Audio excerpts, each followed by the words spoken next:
Hello folks, today I'm going to be taking a look at the latest release from Wiglaf for the Age of Penda, and this time round it's some Vendels. Alright, so kicking off then with one of the two warrior packs. This would be, I suppose they could be used for lighter low class or low status warriors. There are 6 different scalps and you get a pair of each. This is the same. I just wanted to show you that you could, by simply bending the arm in, get a bit of variation in your units. The sculpts by Mark are absolutely fantastic. The detail on them is excellent. Once again, if you haven't seen my previous unboxing of the other Wiglaf models, you should go back and have a look at those. They are the larger side of 15, so as Dan says, 18mm would travel 28s, although there's a lot of 15mm that are this size these days anyway. But you may find some of the older ranges, your Essex or museums, may look a bit small in comparison. So it's just a case of digging around.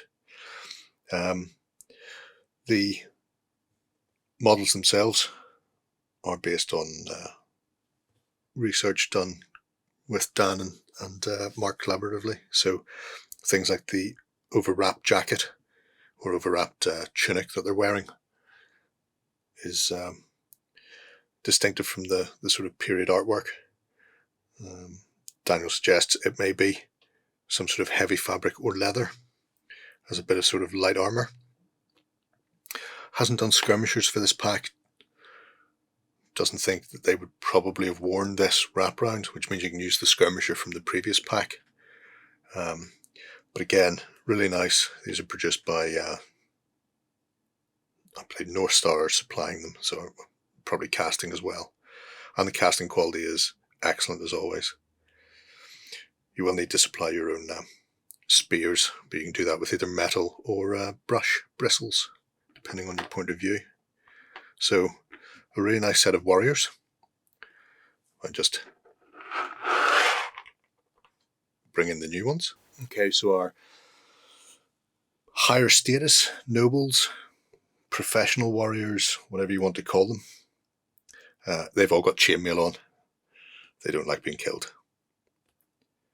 Again, a mix, so 6 scalps, 2 of each, 3 with swords, 3 without, requiring spears to be added. The individual details are absolutely gorgeous. You can see here the cheek guards, the detailing on the crest of the helm, details on the shield and the shield boss itself. These shields are slightly larger than the previous packs, which are to be used as Saxons. So these are based on some archaeological finds, cemetery finds, where they're about 100 centimeters in diameter as opposed to 80 for the Saxons. So the shields themselves are slightly larger to account for that. Again, additional detail like the presumably boar head or animal head on the crest of this helmet. Nasal guards. There's a fella wearing a spectacle helm and chainmail coif. But gorgeous figures. So that is the warriors, both armoured and unarmoured. So now we'll have a look at the command pack. So each of these is named, although they can be used for anybody. So you've Ethelbert, Sexred, Edwin, Cadwalla. Gives you an idea. Each of them is sort of unique. There's a Roman church monk praying, and we also have a command stand. So we have a animal horn being blown. Again, Slight seam line on it, but the casting is otherwise very good with minimal flashing. And as well as the hornblower, there's also a standard. So there are 3 standard tops. You have a boar, which has come from various period artwork. The Christian cross, likes of which was found in the Staffordshire Hoard. And also an Anglian stag from Sutton Hoo, which is the one I've chose to put on. This is too long, but I just wanted to show you a metal standard on there. Again, excellent detail on it. You just have to drill up through the base of the topper and include your pole as required. Again,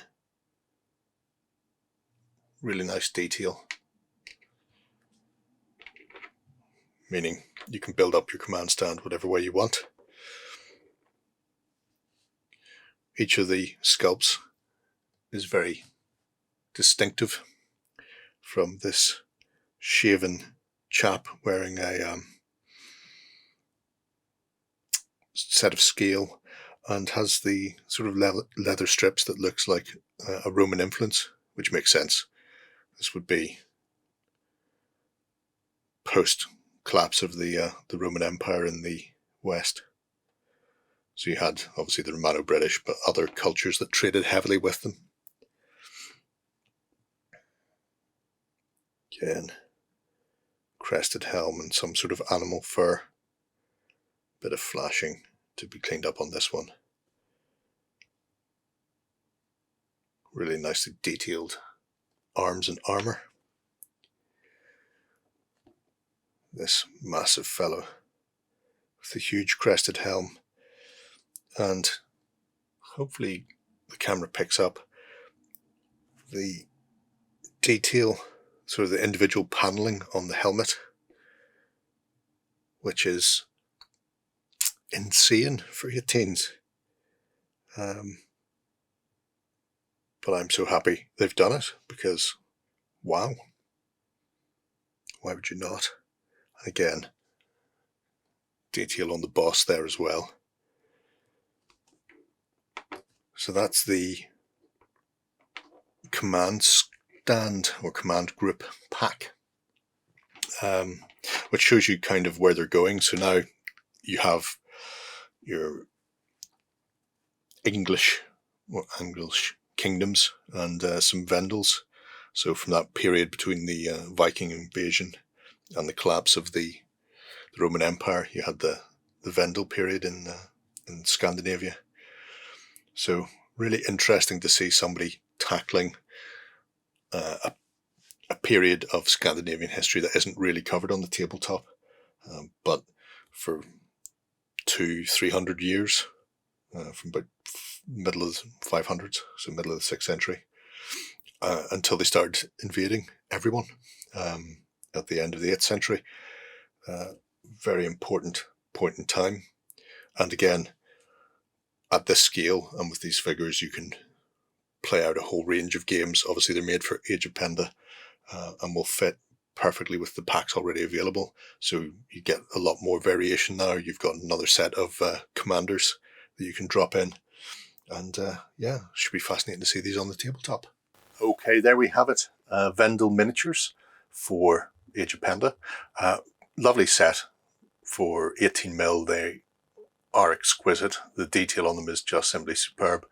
And the detail that Dan has gone into in the research with Mark to get them, I'm not going to say 100% accurate, because we don't know what 100% accurate is. However, using things like the symmetry finds to make the shields slightly bigger, because they should be 100 centimeters in diameter, not 80. And an 18mm, that's, you know, fractions of a millimeter, maybe a millimeter difference. But just that slight thing, just giving them the slightly larger shields, really sets them in. It gives you that accuracy, the overwrapped sort of armor, whether it's cloth or leather, we don't know, but all of these little touches just all add up to make a really nice set of packs for your historic gaming. And like I said, the Vendel period in Scandinavia, not one that's massively explored on the tabletop, but you can easily host them into your Saxons or your Angles and invade parts of England and play your games of Age of Penda with them.